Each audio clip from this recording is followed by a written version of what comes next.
भाई पिछले पॉडकास्ट के बाद कुछ तगड़ा हुआ है तो उसी से शुरू करते हैं। हाँ भाई, तगड़ा तो हुआ है। और अभी रिसेंटली यहाँ से पॉडकास्ट देने के बाद मैंने एक इन्वेस्टिगेशन करी और वहाँ की कहानी सुनाता हूँ आपको। हाँ भाई प्लीज़। भाई मैं ट्रैवल कर रहा था पहाड़ों में, तो मेरे पास एक मेल आया जा रहा था कंटिन्यूसली कि सर हेल्प चाहिए। और मैंने अपनी डिटेल शेयर कर रखी है, एक नंबर भी शेयर कर रखा है जिस पे लोग कांटेक्ट कर लेते हैं अगर किसी को इमरजेंसी प्रॉब्लम होती है तो भाई वहाँ पे एक फैमिली थी, वो कांटेक्ट कर रही थी। तो मैंने उनसे बात करी, पूछा उनसे कि क्या प्रॉब्लम क्या है। तो वो कह रहे थे कि हमारी जो बेटी है वो रात को अलग अलग आवाज़ों में बात करती है और चिल्लाती है, और रात को जब वो अपने भाई के साथ सो रही होती है तो उसके कपड़े खोलती है वो। अच्छा। तो मैं बड़ा शॉक्ड हो गया। मैंने बोला यार ये क्या स्टोरी है कि चिल्लाती है, चीखती है और कपड़े भाई के खोलती रहती है। तो कई बार उसकी फैमिली ने उसे नोटिस किया होगा ये करते हुए, और उसके भाई ने नोटिस किया, वो शाउट करने लग जाता है। तो वो मेरे से कहते कि सर आपको आना पड़ेगा, आप जितने पैसे लोगे जो भी लोगे हम वी आर रेडी टू पे, बट आप प्लीज़ आओ। तो मैं एक दिन बाद वापस दिल्ली आता हूँ, नेक्स्ट डे जयपुर के लिए निकल जाता हूँ भाई। तो जयपुर में भाई मैं जाता हूँ, मेरे को लगता है कि वहाँ पे कुछ नेगेटिविटी होगी। तो मेरा एक वो रहता है कि पहले इन्वेस्टिगेशन कर लो, एक इन्वेस्टिगेशन का पार्ट ज़रूर है, मैंडेटरी है वो। तो इन्वेस्टिगेशन करता हूँ, वहाँ पे मुझे कुछ नहीं मिलता। और काफ़ी बड़ा घर है उनका, और एक छोटी सी फैमिली है लेकिन घर बहुत बड़ा है। तो भाई मैं वहाँ पे जाता हूँ, रात को रुकता हूँ, इन्वेस्टिगेशन हम स्टार्ट करते हैं। हम 2 लोग ही होते हैं वहाँ पे, 12-1 बजे इन्वेस्टिगेशन स्टार्ट करते रहते हैं। और बहुत पुरानी कंस्ट्रक्शन थी या जैसे नए पुरानी घर कंस्ट्रक्शन भाई, पुरानी कंस्ट्रक्शन है काफ़ी, मतलब ओल्ड है, पूरा विंटेज हाउस एक तरीके का। और नामी ग्रामी लोग हैं, वो बिजनेसमैन हैं और ज्वेलर्स भी हैं, उनका क्लोथिंग का भी बिजनेस है और जयपुर में उनका अच्छा नाम भी है। तो भाई मैं वहाँ पे जाता हूँ, इन्वेस्टिगेशन करता हूँ रात को, तो मुझे कुछ दिखता नहीं है। और सेम डे मैं उस लड़की को भी नोटिस कर रहा था, जैसे नहीं अक्षय कुमार भूल भुलैया में घूमता रहता है, रात रात को चेक करता रहता है भाई क्या चल रहा है, कहाँ कुछ है तो नहीं है। तो मैं वहाँ पे लोगों को भी देख रहा होता हूँ, नोटिस कर रहा हूँ, बट मेरे को कुछ वहाँ पे दिखता नहीं है उस टाइम पे। फिर उसके बाद भाई नेक्स्ट डे मैं बोलता हूँ सर यहाँ पे तो कुछ मुझे नोटिस हुआ नहीं और इन्वेस्टिगेशन में भी कुछ नहीं आया। तो मेरे से कहते हैं कि भाई सर यहाँ पे कुछ है, आप मानो मेरी बेटी रात को यहाँ पे चीखती है, चिल्लाती है और आपके सामने नहीं चिल्ला रही, हमें नहीं पता ऐसा क्यों हो रहा है। भाई मैं नेक्स्ट डे रुकता हूँ, नेक्स्ट डे इन्वेस्टिगेशन करते हैं। हम सोचते हैं कि चलो यार हो सकता है आज कुछ नहीं है, कल कुछ होगा। तो फिर हम नेक्स्ट डे भी इन्वेस्टिगेशन, भाई उसमें भी हमें कुछ नहीं मिलता और वो लड़की बिल्कुल नॉर्मल रहती है। हाँ बट एक चीज़ थी उस घर में, उस लड़की को हम नोटिस ज़रूर कर रहे थे, मैं और मेरा जो टीम मेंबर है, कि वो थोड़े से वियर्ड रिएक्शन देती रहती थी। जैसे कि हम खाना खा रहे हैं तो वो आ रही है तो वो बड़ी अलग तरीके से देखती थी हमेशा, जैसे नहीं टेढ़ी नज़र से देखना, जैसे शकी नज़र से देखना, तो वो ऐसे नोटिस करती रहती थी। फिर उसके बाद मैंने उसको बोला, मैंने कुछ हो सकता है, शायद मेंटली भी डिस्टर्ब हो सकती है लड़की, तो ये रीज़न तो नहीं है भाई, इसके अंदर कोई स्पिरिट नहीं है, कोई पोजेशन। भाई सॉरी मैं कट कर रहा हूँ आपको, लेकिन जो आप ये 2 दिन से इन्वेस्टिगेशन कर रहे हो तो ये आप थोड़ा शॉर्ट में बता सकते हो कि आप क्या किस तरीके से इन्वेस्टिगेट कर रहे थे? भाई मैं ये देख रहा था कि वहाँ पे कोई ऐसी नेगेटिव, कोई ऐसी एनर्जी तो नहीं है, स्पिरिट तो नहीं है जो उस घर में एग्जिस्ट करती हो और रात को वो उस लड़की के अंदर आती हो। क्या पता वो लड़की जब रिएक्ट नहीं कर रही तो वो स्पिरिट कहीं ना कहीं घर में घूम रही है, वो मुझे रिस्पॉन्ड करेगी, तो शायद मैं ये समझ पाऊँ कि वो कुछ ना कुछ है वहाँ पे। तो आप वो मोशन सेंसर और जो मेरी टूल्स और मशीन्स जो भी हाँ इक्विपमेंट्स है मेरे, मैं उसे यूज़ करता हूँ। पहले मेरा मेन मोटो यही रहता है यार कि ना भाई मैं सोचता हूँ कि घर में कुछ ना कुछ ना हो नेगेटिव। फिर उसके बाद मैं जाता हूँ पर्सन के पास कि फिर उसको देखते हैं। ऐसा सेम केस मेरे साथ पहले भी हो रखा है। तो मैं वहाँ पे भाई नेक्स्ट डे इन्वेस्टिगेशन करता हूँ, मुझे कुछ नहीं दिखता। फिर उसके बाद वो उसकी फैमिली वाले जब हम उनके पास या मेरे पास टाइम होता था तो हम डिस्कस करते रहते, तो उन्होंने खुल के ये बात मुझे बताई कि ये लड़की रात को चीखती चिल्लाती है, दिन में चीखती चिल्लाती है और अपने भाई को ना हमेशा घूर घूर के देखती रहती है। अब आप कह सकते हैं जैसे कि काफ़ी मतलब उसके अंदर कुछ रिवेंज वाली फीलिंग हो या बड़ी डेस्परेट सी फीलिंग हो, तो वो बड़ी डेस्परेट दिखती है। तो उसका भाई बताता है, मैं उसके भाई को बुलाता हूँ, एक रूम में ले जाता हूँ, मैं उससे पूछता हूँ बेटा होता क्या है आपके साथ? कहता कुछ नहीं, दीदी रात को आती है, हम साथ ही सोते हैं, लेकिन सोते सोते दीदी मेरे कपड़े खोलने लग जाती है, इवन ऊपर के और नीचे के, इवन अंडरवेयर भी उतार देती है। क्या एज है भाई बच्चों की? भाई बच्चे की एज है करीब 10 साल, लड़के की और जो उसकी सिस्टर है वो 13.5 साल की है, 13 साल की। तो मैं बड़ा वो हो जाता हूँ कि यार ये क्या है। मैंने बोला ये कितनी बार हुआ बेटा? कह रहा भैया मैंने मम्मी को नहीं बताया, लेकिन कई बार वो मेरे कपड़े हटाती हैं और मेरी बॉडी के पार्ट्स को टच करती हैं। मैंने बोला यार ये बड़ा लफड़े वाली चीज़ है यार, ऐसा क्या है ये। तो कई बार जैसे होता है ना, कुछ ऐसी स्पिरिट भी होती है जो काफ़ी डेस्परेट रहती है, जिनको इंटीमेट होने का बड़ा वो रहता है कि वो किसी न किसी के साथ इंटीमेट हो, लेकिन वो तो उसका सगा भाई है। तो मैं बड़ा हैरान हुआ, मैंने कहा यार ये क्या है। वो फिर मेरे केस से हट गया कि यार ये मेरे अंडर नहीं है, ये मुझे ना भाई बाबा जी से बात करनी पड़ेगी, मैं उनसे पूछता हूँ क्या है क्या नहीं। तो उस दिन मैंने लास्ट नाइट पे, जो मेरी लास्ट नाइट थी वहाँ पे, मैंने इन्वेस्टिगेशन नहीं करेंगे, आज घर में घूमेंगे जैसे भूल भुलैया में घूमते हैं, देखते हैं यार क्या होता है होगा। तो मैं क्या करता हूँ, मैं ना उस लड़की की विंडो पे उसे नोटिस ज़रूर करके आता हूँ, बट उस टाइम पे वो सो रही होती है। अच्छा। हाँ, तो मैं देख के आता हूँ, मैं अपने इसको टीम मेंबर को भी लेके जाता हूँ, मैं चला नोटिस करते हैं। और मैंने उसकी फैमिली को पहले ही ये इंस्ट्रक्शन दे दी थी कि जी मैं आपके घर में घूमता रहूँगा, आपको कोई प्रॉब्लम नहीं होनी चाहिए। कहीं आपको ये लगे कि मेरे घर में रात को क्यों घूम रहे हो आप, क्योंकि मेरा काम ये, मेरी जॉब ये है, आपने मुझे इसके लिए पैसे दिए हैं। तो मैं उनके घर में जब घूम रहा था मुझे कुछ दिखता नहीं, तो रात को 3 साढ़े 3 बजे करीब मैं और मेरा वो जो टीम मेंबर है वो साथ में सो रहा होता है, मैं ऐसे फ़ोन चला रहा होता हूँ, मैं स्नैपचैट पे किसी से बात कर रहा होता हूँ उस टाइम पे। उसके बाद मैं थोड़ी देर बाद देखता हूँ कि मेरे डोर को कोई ओपन करता है। उस टाइम पे लाइट तो बंद रहती है, और जैसे ही डोर ओपन होता है तो वहाँ पे लाइट जलती है, और वो लड़की 13.5 साल की भाई न्यूड मेरे सामने आके खड़ी हो जाती है। क्या बात करो, कंप्लीटली कंप्लीटली न्यूड भाई, एक तन पे कपड़ा नहीं है उसके। मैं हैरान हो जाता हूँ, मैं शीट लेता हूँ जो मैंने ओढ़ी हुई होती है चद्दर, मैं उसके शरीर पे डालने लगता हूँ। वो मेरे सामने जो साथ में कैमरामैन है वो भी फटाफट कपड़े लेता है, और फिर मैं बड़ी तेज़ चिल्लाता हूँ, और उसको पकड़ने के बाद अब तक उसकी फैमिली के लोग आ जाते हैं, उसके मदर और फादर आ जाते हैं, और वो देखते हैं। मैं उनको बताता हूँ कि जी ऐसे ऐसे ऐसे ऐसे ऐसे हो गया। कह रहा सर हम कह रहे थे ना, लेकिन उनको इतनी शर्मिंदगी महसूस होती है, मतलब ऑब्वियसली वो तो होगी यार, एक बेटी आ और रही है। वैसे वो सिर्फ आके खड़ी हुई थी या कुछ उसने करा भी भाई था? वो सिर्फ खड़ी ही हुई थी, तब तक मैंने उसको कोई सेकंड चांस दिया ही नहीं कि वो कुछ एक्शन ले। क्या पता वो मुझे मारती, क्या पता वो कोई और एक्शन लेती, तो मैंने उसे सेकंड चांस दिया ही नहीं। मैंने फटाफट कपड़े उसके ऊपर डाल दिए, और जैसे ही मैंने डाले उसके भाई उसकी मदर बड़ी तेज तेज रोने लग गई। मैंने बोला कि जैसे ये आपके लिए वैसे मेरे लिए भी बेटी ही समान समझो या मेरी बहन समान समझो। तो मैंने ये बात यहाँ तक रहेगी, आप ऐसा मत सोचो कि मैंने इसकी फ़ोटोज़ डाल देनी है, अगर हमारे पास इसकी पिक्चर्स भी है, ऐसा कुछ भी नहीं है। तो उन्होंने बोला नहीं नहीं ऐसी कोई बात नहीं है, बट ये हमने कभी एक्सेप्ट नहीं किया था, कि एक्सपेक्ट नहीं किया था कि ऐसा कुछ हो पाएगा। तो फिर वो कहते हैं देखो मैं कहता था ना कि कुछ ना कुछ है।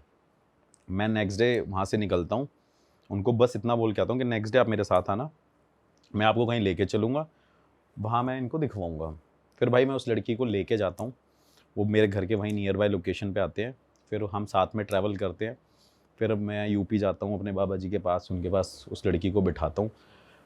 तो बिठाने के बाद हम थोड़ी देर तक वेट करते रहते हैं, बाबा अपनी पूजा पाठ कर रहे होते हैं। रास्ते में वैसे कुछ नहीं करती हो कि नहीं जाना या नहीं? नहीं, उसको पता ही नहीं है कि उसे हम कहाँ लेके जा रहे हैं। एक्चुअली उसको ये पहले ही इन्फॉर्म कर दिया था मैंने कि इसको ये मत बताना हम कहाँ लेके जा रहे हैं, क्या पता ये फिर ना जाए, रुक जाए। फिर भाई हम उसको लेके जाते हैं, शाम हो जाती है, तो बाबा कहते हैं सुबह मिलूँगा, अब मेरी पूजा का टाइम हो गया, तपस्या का टाइम हो गया, अब मैं सुबह मिलूँगा। तो हम फिर रात को मतलब उनको होटल करा देते हैं, और फिर मेरे नोन के लोग हैं तो मैं वहाँ पे स्टे करने लग जाता हूँ। तो भाई स्टे करने के बाद नेक्स्ट डे हम मॉर्निंग में उनके पास जाते हैं, सुबह 9:30-10 बजे करीब। वहाँ जैसे ही पहुँचते हैं और देखते हैं कि बाबा वेट तो कर रहे हैं, लेकिन बाबा के हाथ में ऑलरेडी एक लाल कपड़ा है, और लाल कपड़े को वो हाथ में लेके बैठे हैं। और जैसे ही हम उस लड़की को वहाँ पे बिठाते हैं तो बाबा कहते हैं इसके पहले हाथों पे कपड़ा बांध दे। मैंने कहा क्यों? कहते मुझे पता है क्या है इसके अंदर। फिर बाबा वहाँ पे बता देते हैं, मतलब बाबा उस टाइम ओपनली ये बात बोल रहे हैं कि जयपुर से आए हो। मैंने कहा जी हाँ। तब तक फ़ोन पे ये डिस्कस नहीं हुआ था कि एक्चुअली प्रॉब्लम क्या है, कहाँ से आ रहे हैं, क्यों आ रहे हैं, क्या कारण है। तो जैसे ही हम वहाँ जाते हैं, जयपुर से आ रहे हैं, मतलब हाँ। कह रहे ये तो बड़ी बेकार लड़की है। मतलब बाबा लड़की? कह रहे लड़की मतलब बड़ी आत्मा इसकी बड़ी अशुद्ध हो रखी है, ऐसे करके बोले मेरे से।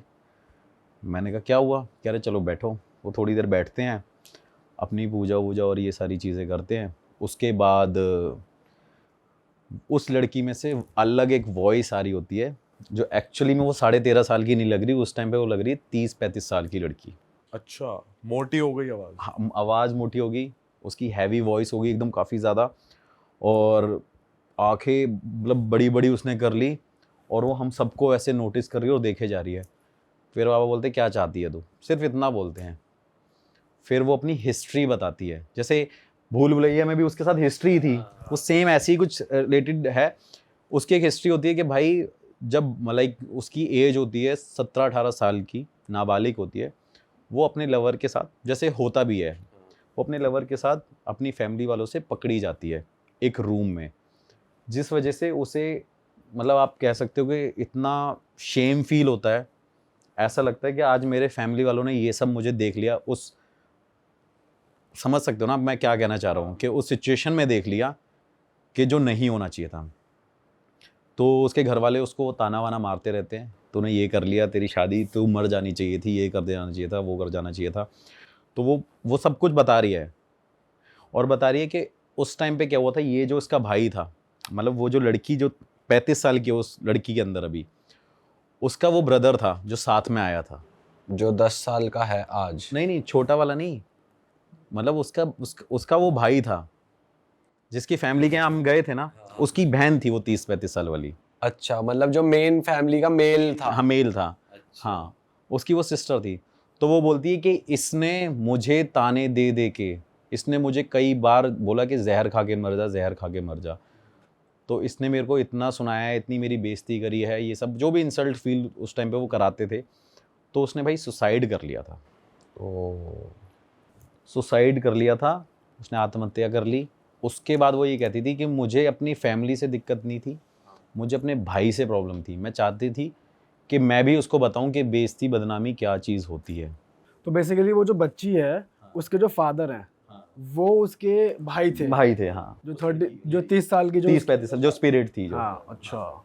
तो उसके बाद वो उसको बोलते थे कि भाई मैं इनको दिखाना चाहती हूँ कि एक क्या महसूस होता है जब आप ये कर रहे हो।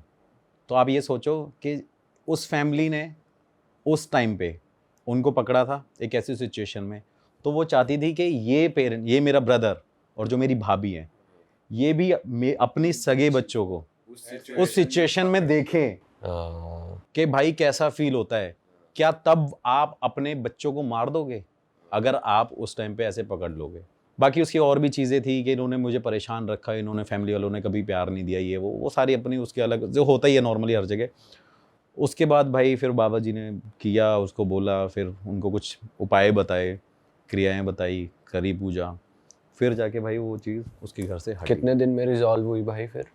मतलब भाई हमें वहाँ पे 2 दिन लग गए थे यूपी में, और उसके बाद फिर नेक्स्ट डे उन्होंने बोला था कि 4-5 दिन बाद आप नोटिस करने लग जाना, ऐसा कुछ होगा नहीं। लेकिन अभी तक भाई कोई ऐसी कंप्लेंट नहीं है जो ऐसा हो रहा हो, लेकिन वो फाइनली रिजॉल्व हो गया। बट ये कहानी देख के ना मेरे को बड़ा वो हुआ कि यार क्या हो रहा है। मतलब मैं रूम में हूँ भाई, वो न्यूड थी लड़की। भाई वो यही चीज तो बिल्कुल हैरान करने देने वाली मुझे तो है। भाई उस टाइम ऐसा हो गया कि मैंने क्या मतलब क्या है ये, मतलब मैं तो उसे बहन बेटी ही समझ रहा हूँ, और मैं सोच रहा हूँ बताओ यार क्या हो रहा है। और उस लड़की की लाइफ देखो, उसको तो ये पता भी नहीं है, अभी वो 13-14 साल की है, कि बाद में जाके कभी जब वो बड़ी होगी, एक मैच्योर्ड होगी जब, तो उसे कभी ये पता चलेगा कि मैंने ऐसा किया था, तो वो भी रिग्रेट और शेम से। और उस टाइम पे भाई जब आप ले गए थे, जब गुरुजी पूछ रहे थे, तो वो वायलेंट भी हो रही थी, ऐसा कुछ था? बस जवाब दे रही थी? नहीं भाई, पहले वायलेंट हो रही थी, मैं बता रहा हूँ ना, वो देख रही थी और आवाज़ निकाले जा रही थी। मैं नहीं जाऊंगी, मैं यहीं रहूंगी, मैं इसको बताऊंगी, इस कुत्ते को मैं बताऊंगी, और अब्यूज़ कर रही थी, गालियाँ दे रही थी, बहुत अब्यूज़, बहुत गंदी गालियाँ दे रही थी, अब्यूज़ करे जा रही थी। और जब मैं उस क्लाइंट के पास गया था, तब मैं उसको ये बोल रहा था, मैंने सर आप तो बड़े समझदार थे यार, आप बड़े सॉर्टेड बंदे लग रहे थे मुझे, क्या आपने एक बार फिर मैंने तो, मेरे को तो बोलने का मौका नहीं दिया, गुरुजी ने उनको इतना सुनाया कि तुम्हारी तो बहन ही थी, तुम्हारी बहन थी, उसकी इज्जत बहुत ज़रूरी थी, उसके साथ ये तुमने सब क्यों किया, आज भुगत रहे हो ना। फिर भाई उन्होंने बड़े पैर छुए, रोने लग गया वो इंसान, फिर उसकी भाभी, मतलब जो लड़की की थी। फिर वो रोने होने लग गए, फिर गुरुजी ने सॉल्व किया, फिर गुरुजी ने बट उनको ऐसा उपाय बताया, आप मानोगे नहीं कि उनको वो उपाय करने के लिए अभी भी कम से कम अपने आप को बहुत कष्ट देना पड़ेगा। गुरुजी ने ये बोल दिया कि ऐसे नहीं निकलने दूंगा।